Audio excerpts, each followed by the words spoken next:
This channel does not promote any violent, harmful, or illegal activities. All content provided by this channel is meant for an educational purpose only.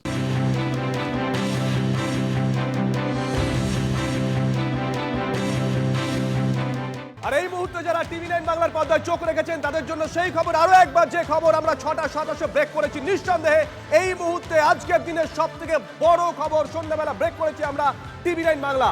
SIR breaking, 85 লক্ষ ভোটারের বাবার নামে গলদ, 13.5 লক্ষ ভোটারের বাবা মায়ের নাম এক। তথ্যগুলো নোট করতে পারেন। 13.5 লক্ষ ভোটারের বাবা এবং মায়ের নাম একই। 15 বছরের কম বয়সে বাবা হয়েছেন 11,95,000 জন। 15 বছরের কম বয়সে বাবা হয়েছেন এ রাজ্যে 11,95,000 জন। রাজ্যে 6 সন্তানের বাবার সংখ্যা 24,21,000, মানে 6 জন সন্তান আছে এমন বাবা রাজ্যে 24,21,000। 40 বছরের কম বয়সে ঠাকুরদা হয়েছেন 3,45,000। এই খবর 6:27 ব্রেক করেছে আমাদের সহকর্মী শ্রাবন্তী সাহা। শ্রাবন্তী, আরো একবার এই মুহূর্তে যারা টিভি9 বাংলার পর্দায় চোখ রেখেছেন সেই দর্শকদের জন্য নিঃসন্দেহে বড় খবর।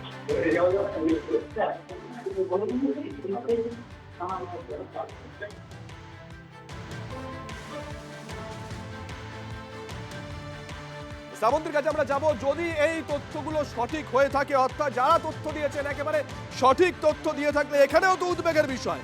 15 বছরের কম বয়সে বাবা হয়েছেন 11,95,000, মানে অন্তত পক্ষে তারা 14 বছর বয়সে বিয়ে করেছে। 14 বছর বয়সে বিয়ে করে কি আইন সিদ্ধ? রাজ্যে 15 লক্ষের বেশি মানুষ, মাফ করবেন 11 লক্ষের বেশি মানুষ 14 বছর বয়সে বিয়ে করছে। রাজ্য সরকার কি করেছে এই প্রশ্ন উঠছে। রাজ্যে 6 সন্তানের বাবার সংখ্যা 24,21,000, তাহলে কি জনবিস্ফোরণ সময়ের অপেক্ষা? এই প্রশ্ন উঠছে। এমন একাধিক প্রশ্ন উঠতে শুরু করেছে। শ্রাবন্তীর কাছে আরো একবার যাবো। শ্রাবন্তী, 6:27 এই খবর আমরা ব্রেক করেছি, তুমি ব্রেক করেছো। এই মুহূর্তে যারা টিভি9 বাংলার পর্দায় চোখ রেখেছেন সেই দর্শকদের জন্য আরো একবার খবরটা ইন ডিটেইল। দেখো, যে তথ্য তুমি তুলে ধরলে তাতে যদি আমরা টোটাল একটা হিসেব দেখি তাহলে সংখ্যাটা 1,67,45,911 জন ভোটার। এই সমস্ত ভোটারদের কোথাও গিয়ে 85 লক্ষ, যেরকমটা বলছিলে তুমি, যাদের বাবার নামের সঙ্গে মিসম্যাচ রয়েছে। 11 লক্ষেরও বেশি মানুষ যাদের সঙ্গে বাবার বয়সের ফারাক মাত্র 15। এরকম রয়েছে। বাবা বা মায়ের ক্ষেত্রে বাবা বা মায়ের নাম একই পরিবারের লোকেদের ক্ষেত্রে আলাদা আলাদা হয়ে গেছে। এরকম একাধিক রয়েছে। সংখ্যাটা 1 কোটিরও বেশি। এই 1,67,00,000 মানুষের ডাক পেতে পারেন তারা হিয়ারিং শুধুমাত্র হবে এমন নয়। এই তথ্য যাচাই করতে কমিশন সূত্রে আমরা যেটা জানতে পারছি, ভোটারদের তথ্য যাচাই করা হবে। বুথ লেভেল অফিসার বা বিএলওরা বাড়ি বাড়ি গিয়ে তথ্য যাচাই করবেন। তারপরেও সন্দেহ থাকলে শুনানির জন্য ডেকে পাঠানো হবে। এবং আমরা যেরকমটা জানি যে শুনানির ক্ষেত্রে এখানে রোল অবজারভার, তাদের ভূমিকাও অত্যন্ত গুরুত্বপূর্ণ হয়ে উঠেছে। অর্থাৎ এক কথায় যেরকমটা আমরা গতকালও বলছিলাম, প্রায় 1 কোটি মানুষ ডাক পেতে পারেন। এই সংখ্যাটা বলে দিচ্ছে যে কেন 1 কোটি মানুষ ডাক পেতে পারে। সুজিত, নজর থাকবে শ্রাবন্তী, নজর থাকবে। পুরোটাই ভেজাল। ভোটে জেতার জন্য বিভিন্ন সময় বামেরা এবং তারপরে তাদের এগিয়ে থাকা বাহিনীর যারা প্রধান, তারা সব মিলেমিশে যে তৃণমূল কংগ্রেস তৈরি করেছিলেন, তারা সবাই মিলে এই রাজ্যে সাধারণ মানুষকে বোকা বানানোর চেষ্টা করেছেন। আসল যারা ভোটার তাদেরকে ভোট দিতে দেননি। আর এই 15 বছরে বাবা, 40 বছরে যারা ঠাকুরদা হয়েছে, তারাই ভুতুরে ভোটার হিসেবে এই সমস্ত লোকেদের জিতিয়ে এসেছে।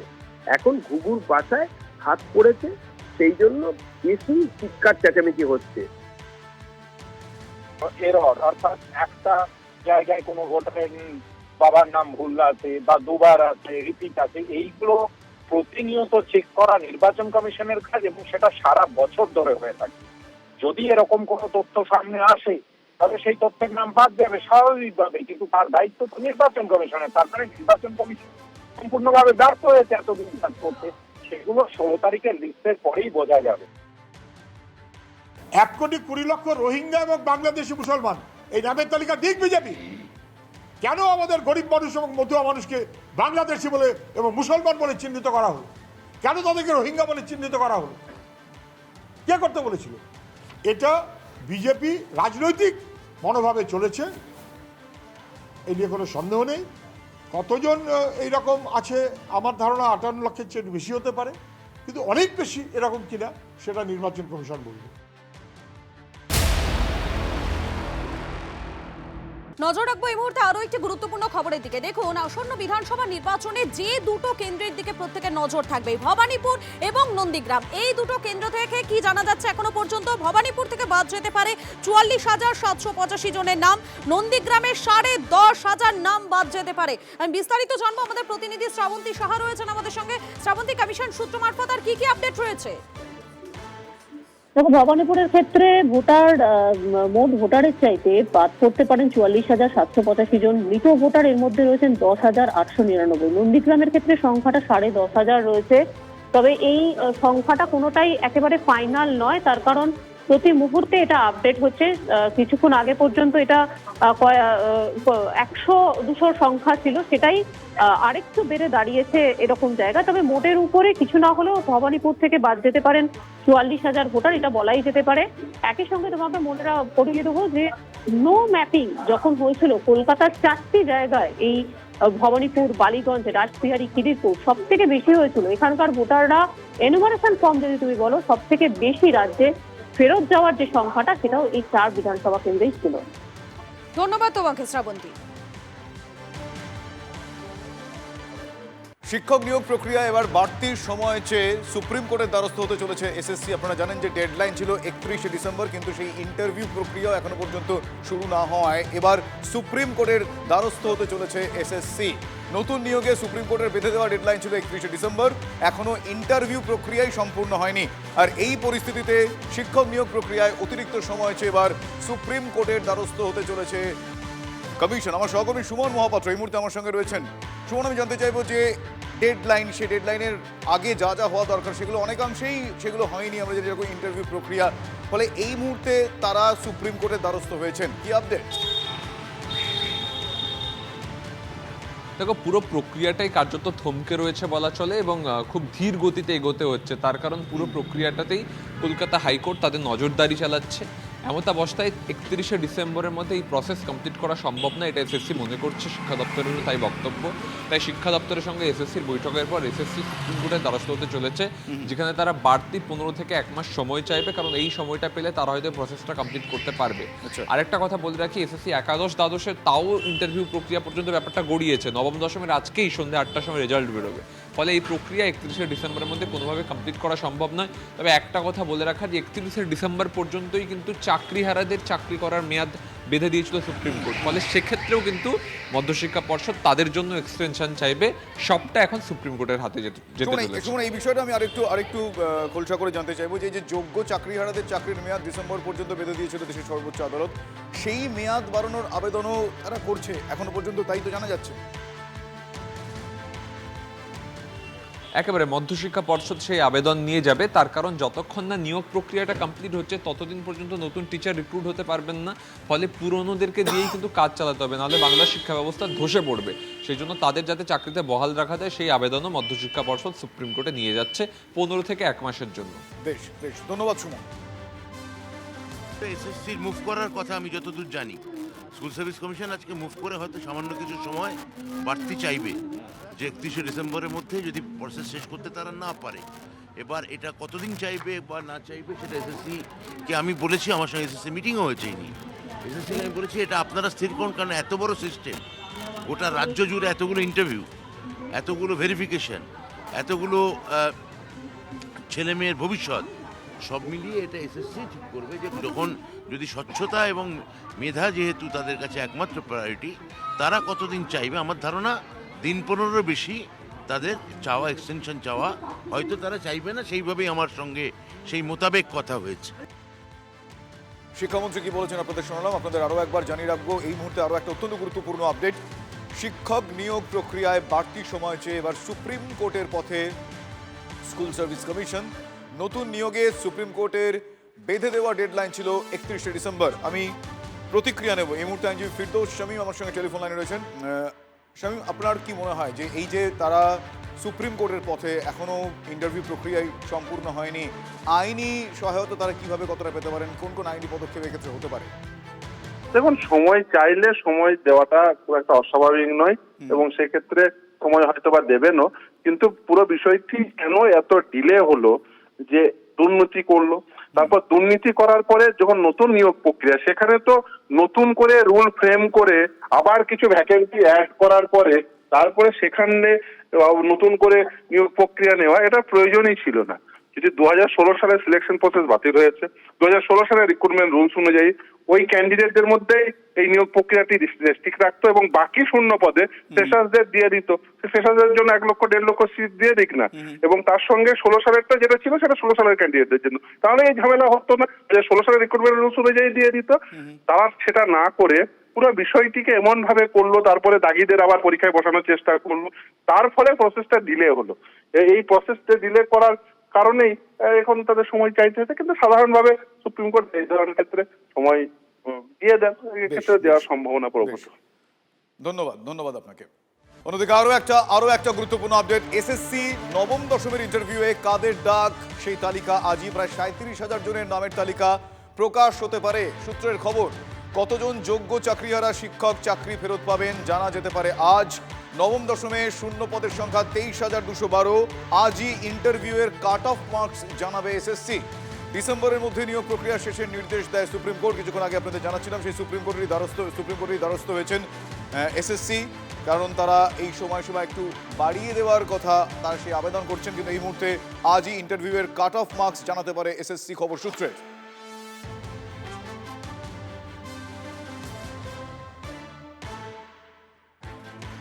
2016 এসএসসির ওয়েটিং এ থাকা যারা প্রার্থীরা রয়েছেন, চাকরি প্রার্থীরা, তাদেরকে এবারে ইন্টারভিউয়ের নির্দেশ দেওয়া হয়েছে। চলতি পরীক্ষায় ইন্টারভিউয়ের নির্দেশ দিল কলকাতা হাইকোর্ট। বয়স পেরিয়ে যাওয়ায় তাদের ডাক পড়েনি, তাদেরই ডাকার নির্দেশ দেওয়া হয়েছে। সুমন মহাপাত্র রয়েছেন আমাদের প্রতিনিধি আমাদের সঙ্গে। সুমন, তাদেরকে বলা হয়েছিল যে তাদের বয়স পার হয়ে গিয়েছে, সেই কারণে তারা ইন্টারভিউতে ডাক পাননি, কিন্তু কলকাতা হাইকোর্টের নির্দেশ এবারে তো তাদেরকে ইন্টারভিউর জন্য ডাক দিতেই হবে। 2016 প্যানেলে যারা ওয়েটিং লিস্টে ছিলেন তারা যাতে বয়সের ছাড় পান সেটাই কিন্তু নির্দেশ দেওয়া হয়েছে, এবং বলা হয়েছে যে দাদা ইন্টারভিউতে ডাক পাননি বয়সের কারণে, তাদের কিন্তু ফের ইন্টারভিউতে ডাকতে হবে। এবং এই নির্দেশ ইতিমধ্যেই কলকাতা হাইকোর্টের তরফ থেকে এসছে। এবার এসএসসি সিদ্ধান্ত নেবে যে এদেরকে কিভাবে ইনকর্পোরেট করা যায়, প্রয়োজনে কি কোনো বিশেষ ইন্টারভিউর ব্যবস্থা করা যায়, সবটা কিন্তু এসএসসি খতিয়ে দেখছে। ধন্যবাদ তোমাকে। এই জিনিসগুলো নিয়ে অলরেডি সুপ্রিম কোর্টে যাওয়া হয়েছিল, তখন যারা গিয়েছিল সুপ্রিম কোর্ট সেগুলোকে ডিনাই করেছিল।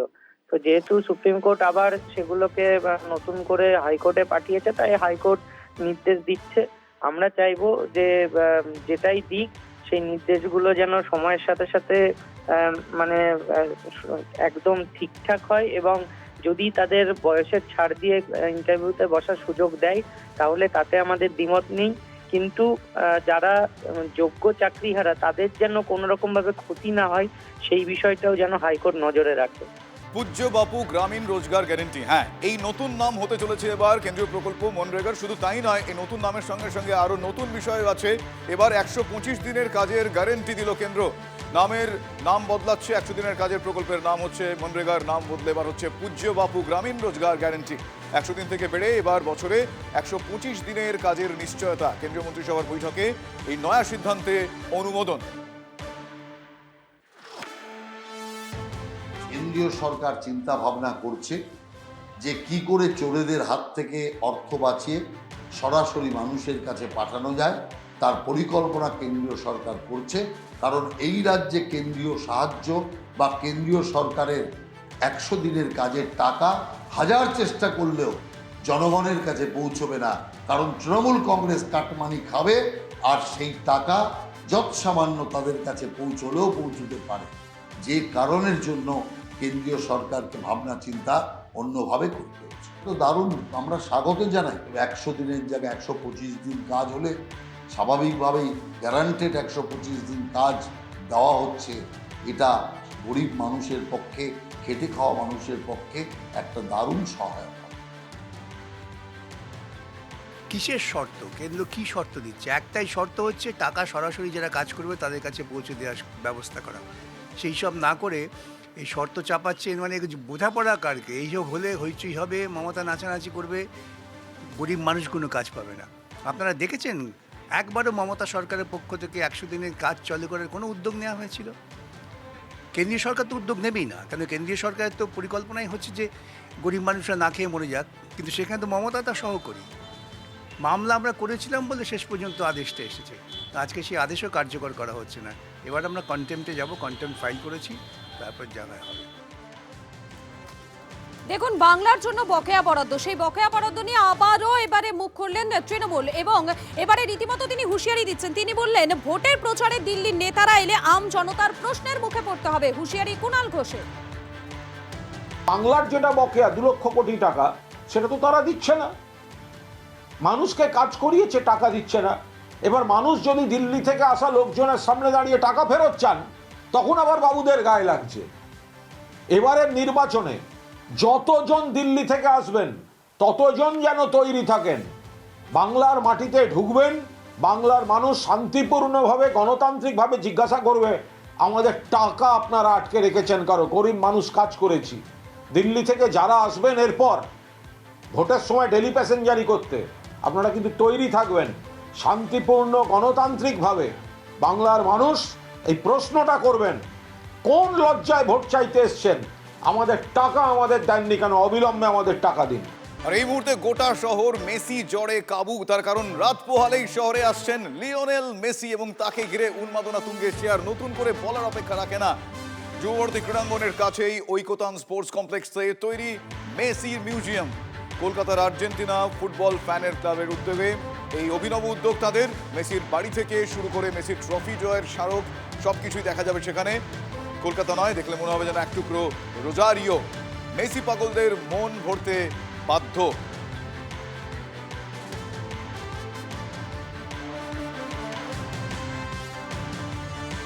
কলকাতায় মেসি আসছে, আর্জেন্টিনা ফুটবল ফ্যান ক্লাব কোনো একটা আয়োজন করবে, এটা স্বাভাবিক ব্যাপার। আর এবার আমরা সল্টলেকেই চলে এসেছি। অ্যাকচুয়ালি আমাদের যাদবপুরে ছিল, স্টেডিয়ামের কাছাকাছি হলে দর্শকদের সুবিধা হয়। যেটা অ্যাজ এ ফুটবলার এই প্রথম মেসি আর কি, মানে অ্যাথলেট হিসাবে সেরা। এর আগে কখনো কোনো ফুটবলার প্রথম 10-এই আসতে পারেনি, সেখানে মেসি হয়েছে। আমরা আর্জেন্টিনা ফ্যান ক্লাব কিছু একটা করে দেখাবো, এটাই স্বাভাবিক। মেসিকে দেখার সুযোগ পাচ্ছে না, মন ভরছে না, তাদের কথাই বেশি ভেবেছি। এই মিউজিয়াম করা, মেসি যে এখন যে বাড়িতে থাকে মিয়ামিতে, সেই আদতে এই বাড়ি।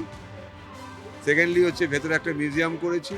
মেসির ব্যক্তিগত জীবনে যা সাফল্য ফুটবল মাঠে সবটাই তুলে ধরার চেষ্টা করেছি।